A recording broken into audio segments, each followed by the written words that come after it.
네, 안녕하세요. 동서말씀교회 2020년 12월 6일 주일 예배를 살아계신 하나님과 함께하게 되었습니다. 최근에 이제 코로나19 사태의 악화로 인해서 이렇게 계속 비대면으로 예배할 수 있게 됨에 대해서 좀 애석하게 생각하고요.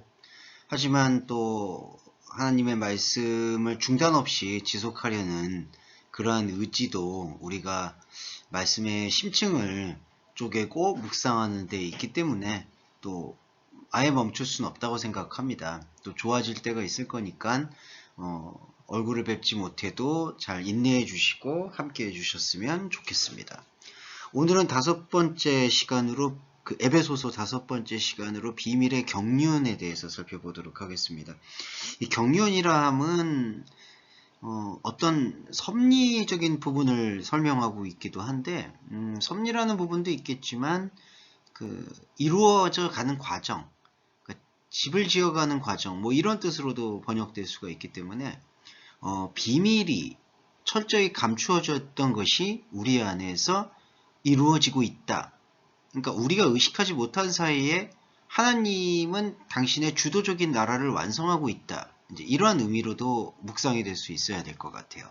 자, 오늘은 그 부분에 대해서, 그러니까 이루어져 가고 있는 비밀의 과정, 섭리, 거기에 대해서 아마 중점적으로 살필 것 같습니다. 한번 오늘은 3장 1절부터 11절 말씀을 한번 시작을 해보겠습니다. 네, 이건 역시 지난주에 이어서 에베소 지역에 있는 사진에 대해서 사진을 좀 실어봤고요. 자, 본문으로 들어가 보면 1절부터 이렇게 이제 시작을 해요. 이러므로 그리스도 예수의 일로 너희 이방인을 위하여 갇힌 자 되었다. 여기 직역을 좀 해볼게요. 너희를 대신하여 이방인들의 그리스도 예수의 갇힌 자인 나 바울. 그러니까 너희를 대신하여 이방인의 그리스도 예수의 갇힌 자다. 이렇게 지금 번역되는 게 조금 더 정확합니다. 그러니까 그리스도 예수의 일로 너희 이방인을 위하여 갇힌 자 되었다라는 의미보다는 너희를 대신하여 혹은 너희 이방인들을 대신하여 그리스도 예수의 갇힌 자 되었다라고 할 수가 있는데, 여기서 갇힌 자라는 것은 그 옥중서신의 특성상 옥에 갇혔다라는 그러한 실제적인 의미도 있지만 스스로 영적으로 가두어졌다라는 뜻으로도 같이 읽을 수 있어야 됩니다. 그러니까 이방인을 대신해, 그러니까 너희들 대신해서 이방인의 그리스도 예수로 갇혔다라는 것은, 이때 너희라는 것은 스스로 이방인이 되고 싶어 하지 않는, 곧 하나님을 잃어버린 자기의 종교심으로써 하나님과 같이 되고자 싶어 하는 그 선민의식이라고 하죠. 선택받은 자가 되고 싶어 하는 그 욕구, 그 욕구를 대신해서, 그걸 욕구를 뛰어넘어서 그리스도 예수가 곧 우리의 이방인이 된다는 거죠. 세상에 대해서는. 그러니까 세상에 대해서 이방인이 되어진 그리스도 예수의 말씀을 받아들임으로써 우리 자신은 갇힌 자가 되었다. 영적으로 갇힌 자가 되었다라고 얘기할 수가 있겠어요. 영적으로 갇힌 자라는 것은 세상에 대해서 눈과 귀를 이제 닫을 수밖에 없음을 선포하는 거죠. 자꾸 여기 우리가 이제 이런 이해를 해야 돼요. 세상에 대해서 눈과 귀가 닫혔다. 그래서 세상의 모든 것들을 보지 않는다. 이런 의미로 묵상할 수 있는 경우가 많은데, 자, 그런 맥락을 얘기하는 것만이 아닙니다. 그러니까 현상적으로 눈과 귀를 닫는다는 게 아니라 현상적으로는 오히려 눈과 귀를 더 선명하게 눈을 뜨고 있는 것일 수 있어요. 그런데 선명하게 현상적으로 세상에 대해 눈과 귀를 열고 있지만, 그렇게 현상적으로 눈과 귀를 열었음에도 불구하고 현상세계에 의미를 두지 않는 상태가 그리스도 예수의 사도된 삶, 곧 그리스도인의 삶이라고 얘기할 수 있습니다. 그러니까 이런 거죠. 불교나 다른 종교 혹은 개신교 안에서도 행위를 중시하는 그러한 교리에 의해서 내가 세상 것에 대해서 눈을 감는다라는 그러한 세상에서의 직접적인 행위를 강조하는 게 갇힌 자라는 개념, 세상에 대해서 눈과 귀를 닫는다는 게 아니라 오히려 현상세계에서는 눈과 귀를 크게 뜨고 그러한 감정세계에 대해서도 예민하게 반응하지만, 그렇게 현상세계에 눈과 귀를 열었어도 현상세계에 의미를 두지 않을 수 있는 영적인 통찰력을 우리는 말씀을 통해서 확보한다. 이렇게 생각하시는 게 그리스도 예수의 일로 너희 이방인을 위하여 갇힌 자 되었다라는 이 갇힌 자, 데스미오스에 대한 영적인 의미가 되겠다. 그렇게 생각하시면 좋을 것 같아요. 자, 그러면서 바울은 이렇게 우리한테 권면합니다. 너희를 위하여 내게 주신 하나님의 그 은혜의 경륜을 너희가 들었다. 자, 하나님 은혜의 경영이라고 번역하는 게 조금 더 적합할 수 있어요. 오이코노미안인데 이게 이제 집을 짓는다라는 과정이거든요. 그런데 이 과정이 3절에 보면은 비밀과 연결이 되어 있습니다. 자, 비밀이라 하면요. 두 가지 의미가 있어요. 엄청난 것이 감춰져 있다라는 뜻으로도 비밀로 읽히지만 이 성경의 관점에서 비밀은 무관심과 연결이 됩니다. 그러니까 곧 예수 그리스도가 진짜 공생의 동안에 행하고 싶어 하셨던 일이 우리한테는 공감이 안 되는 거예요. 그러니까 당시의 제자들도 그렇고 당시에 모여있는 모든 사람들이 그리스도 예수가 보여주셨던 기적, 이적, 표적 그리고 그의 놀라운 어떤 율법에 대한 해석 이런 거에 대해서 피상적으로 되게 놀라워하고 기뻐하고 찬양을 했지만 그 본질적인 부분에 대해서는 전혀 관심이 없었다고 추정할 수 있습니다. 아니 확신할 수 있죠. 그렇기 때문에 십자가로 예수 그리스도가 못 박힐 수밖에 없는 치달음이 있었으니까. 그러면 그게 바로 비밀인데 그 비밀은 뭔가 엄청난 것을 숨겼다라는 호기심에서 비롯된 비밀이 아니라 무관심에서 비롯된 비밀이라는 거죠. 그러니까 알아도 그만이고 알지 않아도 상관없다는 거예요. 자, 경륜과 비밀이 그렇게 연결이 되어 있다는 것을 유추했을 때 이 오이코노미안 지어져가는 뭔가가 완성되어가고 이루어져가는 과정이 세상의 눈과 귀에서는 전혀 의미가 없다는 거예요. 그러니까 하나님의 은혜의 경륜을 너희가 들었다라고 얘기하는 것은 어찌 보면 우리 인간이 모두 하나님의 사랑 속에서 이거를 들었을지도 모른다는 거예요. 하나님의 관점에서. 하지만 그 하나님의 관점에서 이루어져 가고 있는 이 오이코노미안, 그 이루어져 가는 성취의 과정, 하나님 뜻의 성취의 과정이 사람에게는 어떤 영적 감각으로, 어떤 육적인 감각으로는 전혀 체감이 안 되고 있다는 거죠. 자, 그게 3절에 입증이 되는데 곧 계시로 내게 비밀을 알게 하신 것은 내가 먼저 간단히 기록함과 같으니 되어 있는데 이건 직역을 해보면 좀 이렇게 될 것 같습니다. 계시로 내게 비밀을 여기서 비밀이 목적격이 쓰였는데 비밀이 미스테리온이 이제 주격이 쓰이거든요. 그래서 직역을 하면은 내가 전에 간단하게 기록한 것 같이 그 비밀이 내게 계시를 따라 알려졌다. 이렇게 번역하는 게 정확할 것 같아요.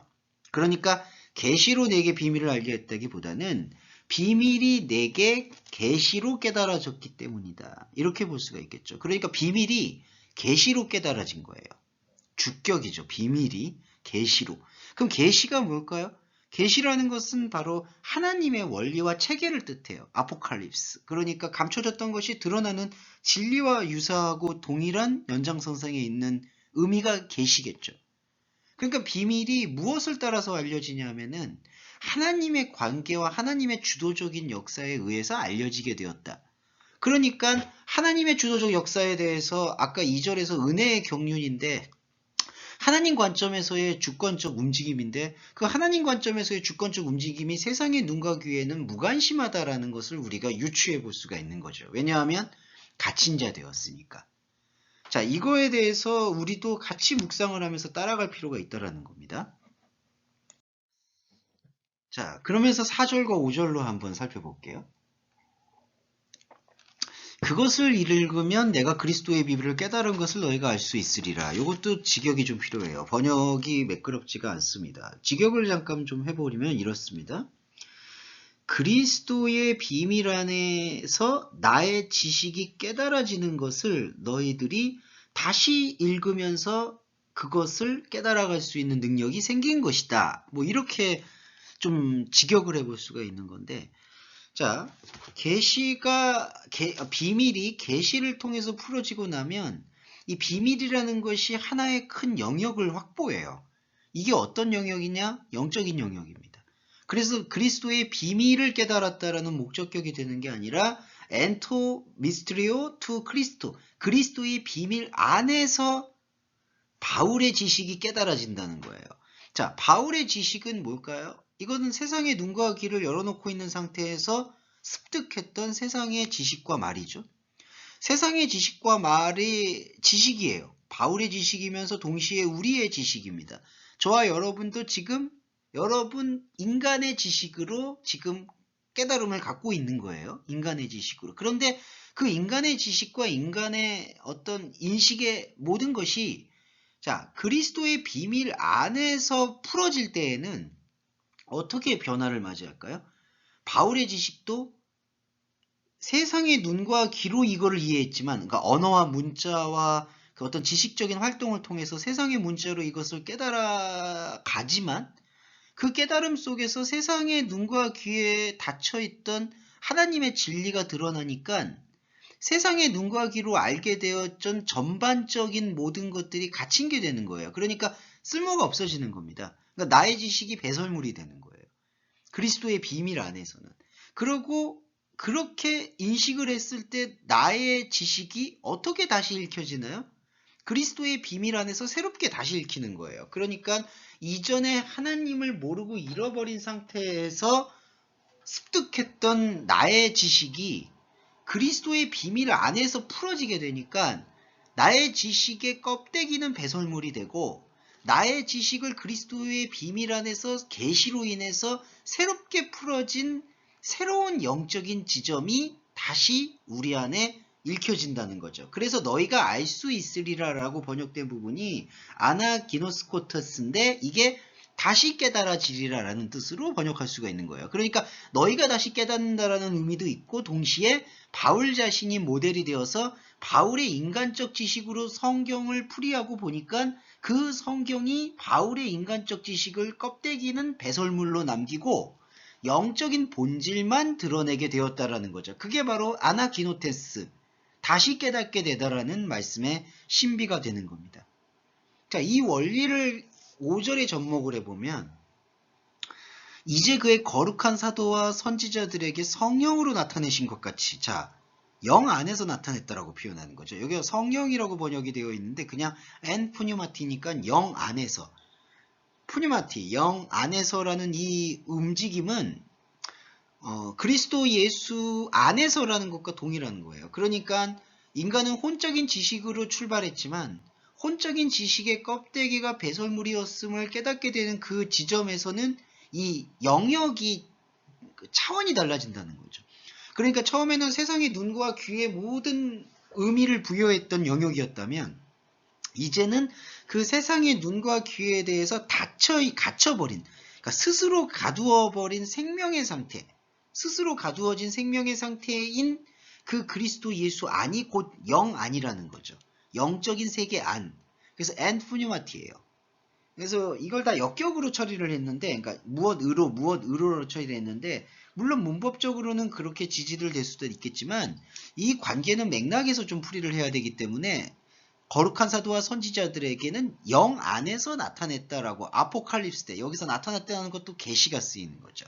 그러니까 그 그리스도의 비밀이 내 안에서 이렇게 감각적으로 이렇게 체험이 될 수 있으려면 영적인 이 체계에 대해서 우리가 인식할 수 있는 결단이 필요한 건데 그 결단은 내가 가지고 있는 세상의 눈과 귀의 지식과 모든 습득물은 배설물이었다라는 그 인식의 결단과 이렇게 맥을 같이 하고 있는 거예요. 그러니까 내가 세상의 말과 언어를 통해서 비록 성경을 듣고 보고 느끼고 있지만 그 성경을 듣고 보고 느꼈던 나의 세상의 지식은 껍데기요 배설물일 수밖에 없다라는 결단을 구약시대에서의 거룩한 사도와 선지자들은 모두 통감했다는 거죠.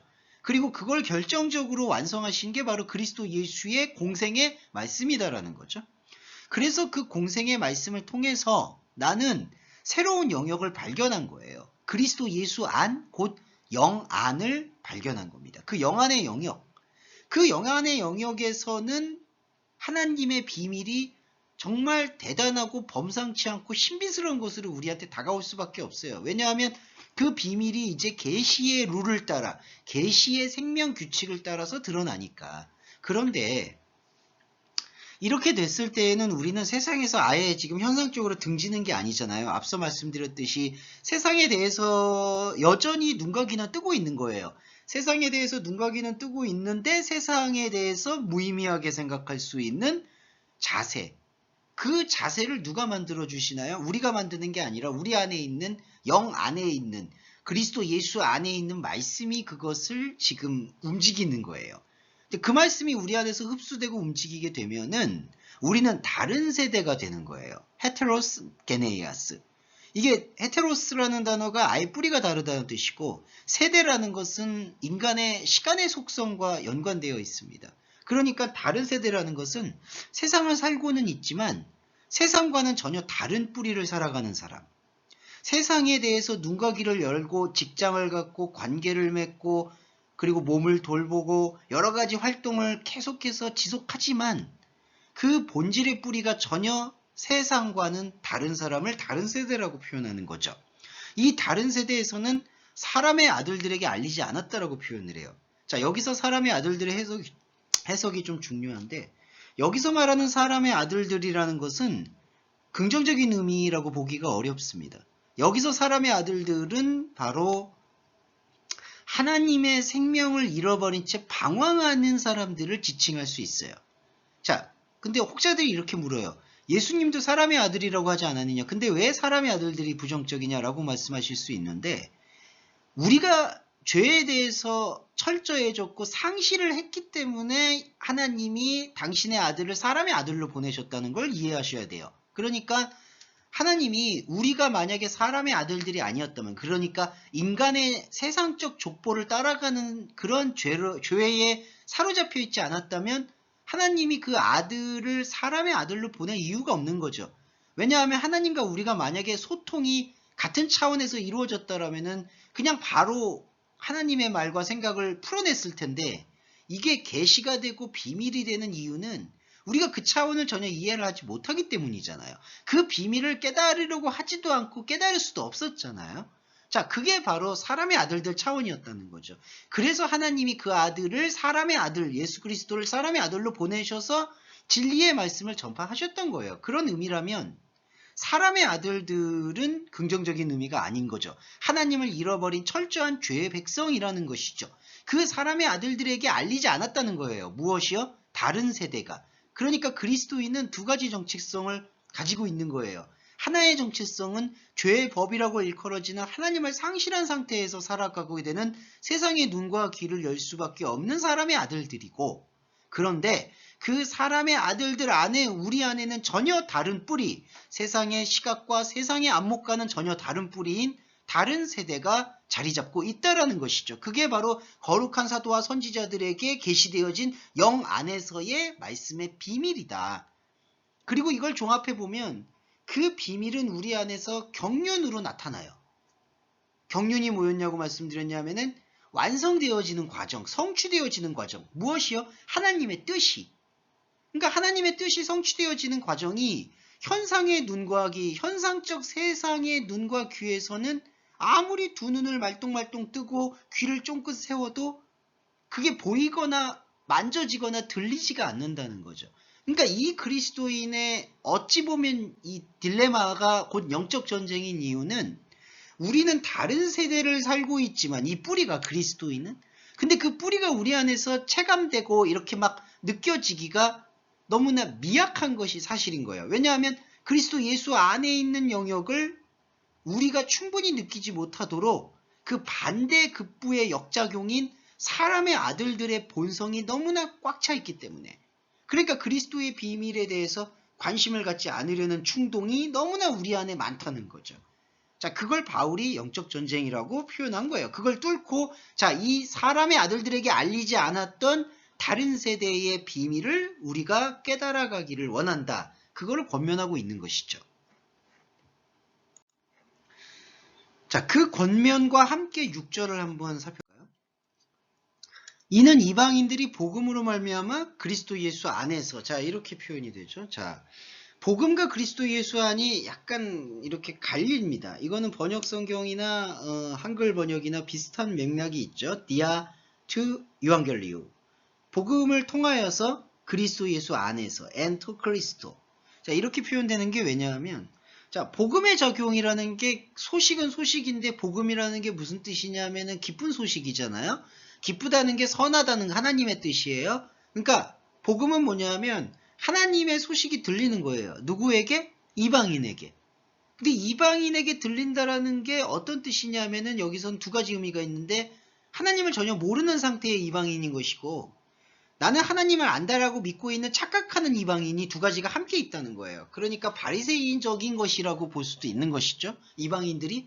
근데 그 이방인들이 진짜 복음을 우리한테 듣게 돼요. 그런데 되게 역설적인 게 이 진짜 복음이라고 느끼는 것도 세상의 눈과 귀로 배웠던 걸로 들은 거예요. 바울도 그렇고 저희도 그렇고 저와 여러분도. 그런데 그 복음이 관통하게 되면은 우리 안에 그 복음, 기쁜 소식은 필연적으로 제가 계속해서 말씀드리는 그 제3의 공간이라는 영적 공간, 서드 스페이스인 그리스도 예수 안을 우리한테 필연적으로 보여주시는 거예요. 자, 어려울 수가 있죠. 왜냐하면 아니 도대체 영적 공간이란 게 뭡니까? 라고 물으실 수가 있으니까. 그래서 함정과 다른 복음의 유혹은 어떻게 나타날까요? 우리의 어떤 초월적이고 어떤 초감각적인 것으로 아, 그리스도 예수의 복음과 능력은 운동하는구나. 그런 게 살아있고 운동하는구나 라고 느끼다 보니까 어떤 현상적인 은사나 현상적인 신비현상에 매달리게 되는 거죠. 기도를 오래 하고 방언을 오래 하고 예언을 하고 뭔가 현상적으로 역동적으로 행동을 해서 거기서 나타내는 어떤 결과에 감격하고 그러지 못할 때 좌절하고 그러한 어떤 현상적 감정체계의 복음을 완전히 다 소비해버리는 거예요. 그런데 그게 아닙니다. 그리스도 예수의 이 생명의 영역은 비밀로 계속해서 우리한테 나타나고 그 경륜이 비밀의 경륜으로 지속되고 있는 거예요. 우리의 세상의 눈과 귀가 그걸 제대로 느끼지 못하는 거예요. 그러면 그걸 제대로 느끼려면 어떻게 해야 될까요? 바로 상속자가 돼야 되는 거예요. 상속자가 된다는 게 뭐냐 하면은 바로 죽음을 경험해야 된다는 거예요. 그리스도와 함께 죽는 죽음. 왜냐하면 상속이라는 게 유언이잖아요. 유언이라는 것은 내 족보라고 일컬어지는 나의 육적인 부모가 죽어야 되는 거예요. 여기서 죄송한 게 육적인 부모가 죽는다는 게 위에 어떤 피를 나는 부모가 죽어야 된다는 게 아니라 내가 얽매여 있는 그 영적인 족보의 반대 개념인 육적 족보를 말하는 거예요. 그 육적 족보가 죽어야지 이 유언과 상속은 효력을 얻는 거예요. 그러니까 그리스도 예수 안이라는 영적인 공간 안에 비밀이 풀어지려면은 내가 그리스도 예수의 말씀을 느끼고 그 복음을 듣는 의미의 알파와 오메가 시작과 끝은 그리스도와 함께 죽는 거구나라는 것을 필연적으로 확인할 수밖에 없다는 거죠. 저와 여러분이 성경 66권을 읽어도 그것 외에는 다른 게 도출이 안 돼야 되는 거예요. 그래야지 지체가 되는 거예요. 쉬스 소마. 이게 함께 몸이 된다는 뜻인데 이게 이제 여러 가지 동료들이 함께 한 몸이 된다는 거 얘기하는 게 여기선 포인트가 아니라 그리스도와 한 몸이 된다는 거예요. 쉬스 소마. 어떻게요? 그리스도와 함께 죽으니까 상속자가 되니까 쉬스 소마. 함께 한 몸이 되는 거예요. 그렇게 될 때 하나님께서 우리에게 펼치시는 그 경륜은 그 오이코도모 함께 이루어져가는 과정의 센터, 핵심인 약속이 보이기 시작하는 거예요. 하나님과 나와의 관계, 영원 전부터 맺어진 그 언약. 그게 바로 약속이죠. 에반겔리온. 그래서 약속의 참여자, 이 참여한다라는 게 쉼메토카인데 쉼메토카가 어떤 뜻이냐면은 주식 하시는 분은 잘 아시겠는데 지분을 나눈다 뜻이에요. 그러니까 어떤 기업체나 어떤 사업체에서 필연적인 지분을 나눈다 이런 뜻으로 해석을 해볼 수가 있는 거죠. 하나님과 우리와의 관계가 비로소 거기서 선명하게 드러날 수밖에 없다는 거예요. 이게 바울이 3장에서 다시 강조하고 있는 그 비밀의 경륜이라고 얘기하는 하나님의 이루어져가는 과정은 제3의 공간, 영적 공간에서 이루어지는데 그 영적 공간을 우리가 어떤 형태로도 느끼려면 이 복음의 모든 메시지가 그리스도와 함께 죽는 상속의 과정 속에서 한 몸이 이루어진다는 것을 깨달아야 된다는 거죠.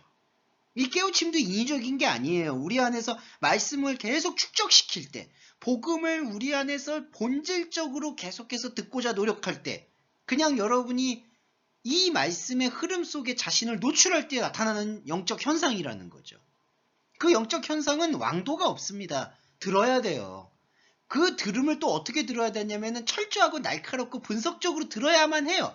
그렇게 말씀을 찔러 쪼개야 돼요. 그래야지 나의 세상의 눈과 귀에 완전히 세뇌가 되어 있었던 우리 안에 있었던 죽지 않으려는 모든 원죄의 본성이 소멸될 수 있기 때문이에요. 그게 7절의 복음을 위하여 능력의 역사하심을 따라가는 것이 요구된다는 겁니다. 자, 능력의 역사가 뭘까요? 에너르게이와 테스 디나메이오스인데, 네, 이 디나메이오스 하나님 은혜의 그 움직임이 그의 능력의 역사를 따라해요. 자, 그의 디나메오스는 뭘까요? 이게 그리스도의 능력인데, 그리스도의 능력이 엔 에너기야, 역사라고 이제 해요. 근데 엔 에르곤이 뭐냐 하면 이렇게 풀이할 수 있죠. 우리의 일 안으로 들어왔다는 거예요. 그러니까 7절에서 이 그의 능력이 역사한다는 얘기는, 역사한다라는 것은 우리의 체계 안으로, 우리의 일 안으로, 우리의 생각 안으로 들어온다는 얘기고, 능력은 뭐냐 하면은 그리스도의 목적 중에 하나예요. 그리스도는 우리를 하나님과의 약속을 확인시켜주는 중보자라는 거죠. 중매자.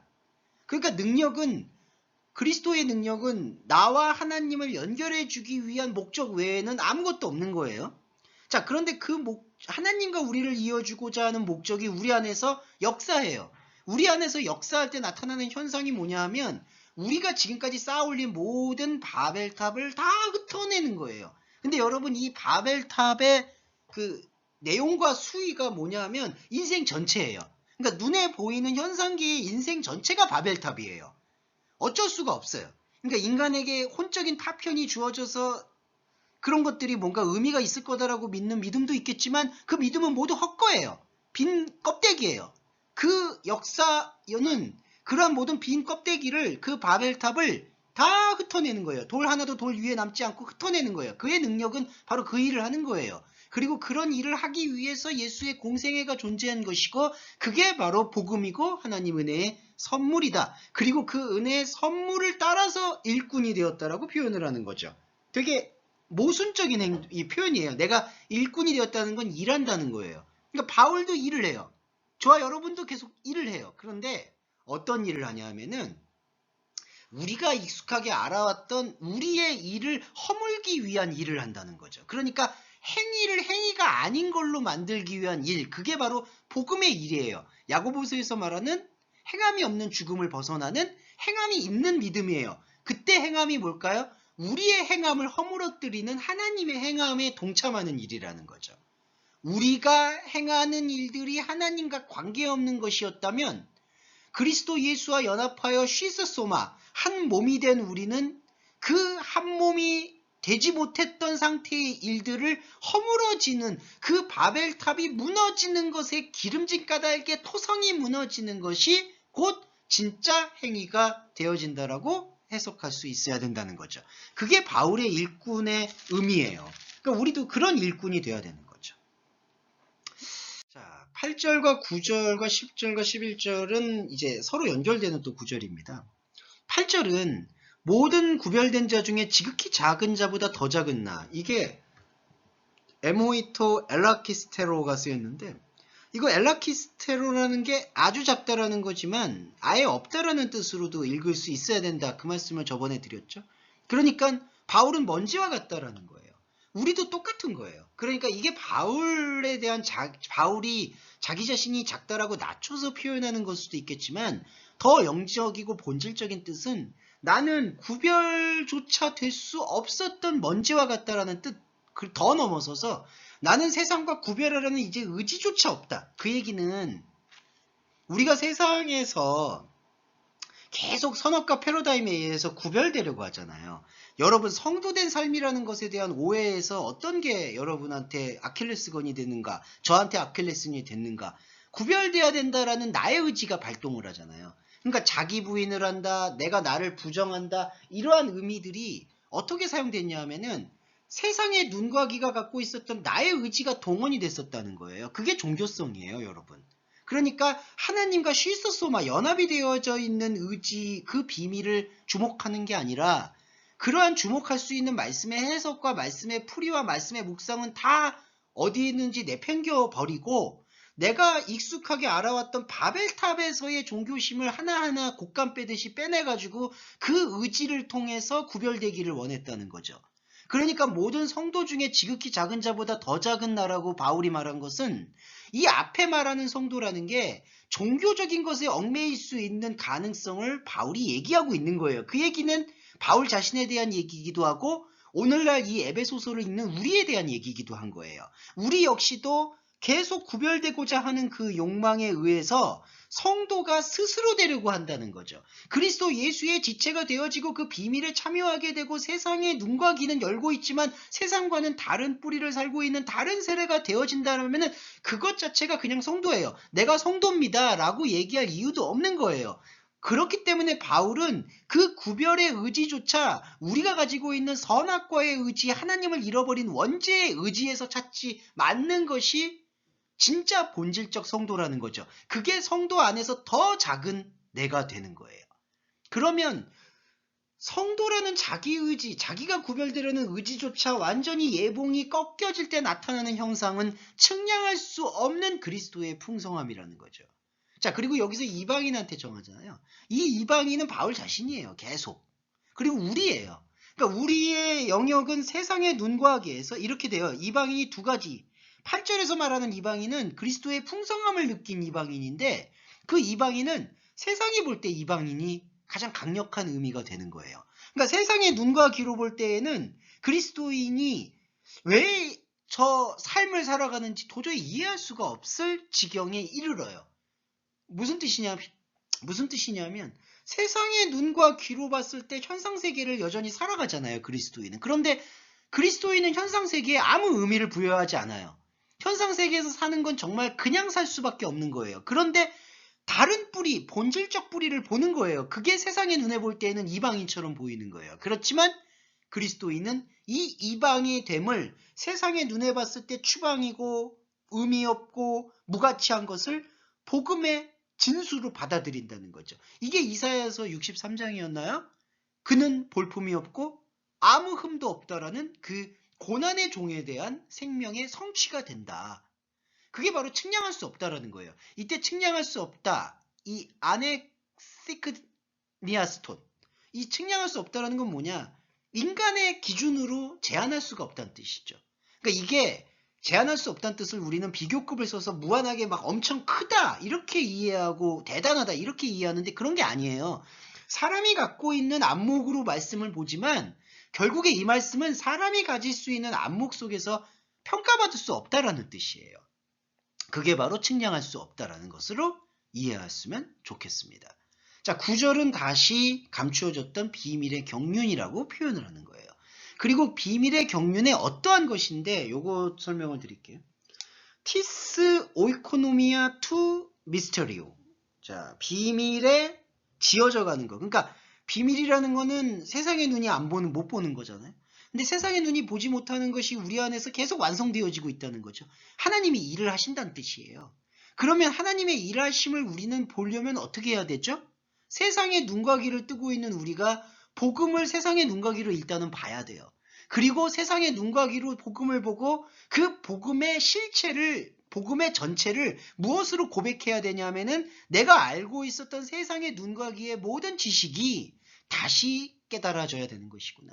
다시 우리 안에서 읽혀야만 하는 것이구나. 우리 안에 하나님의 말씀을 나의 눈과 귀로 들었던 이 나의 눈과 귀의 껍데기가 모두 배설물이구나. 그래서 사도 바울이 내가 모든 걸 배설물로 여긴다라는 그 신앙 고백이 일어나게 되면 비밀의 역동성, 그 하나님의 나라의 하나님의 의지의 하나님의 생명의 역동성이 우리 안에서 진짜 점진적으로 확대되어 가고 강력하게 역사한다라는 것을 우리가 깨달아가게 되는 게 바로 오이코노미아 경륜의 비밀이라는 것이죠.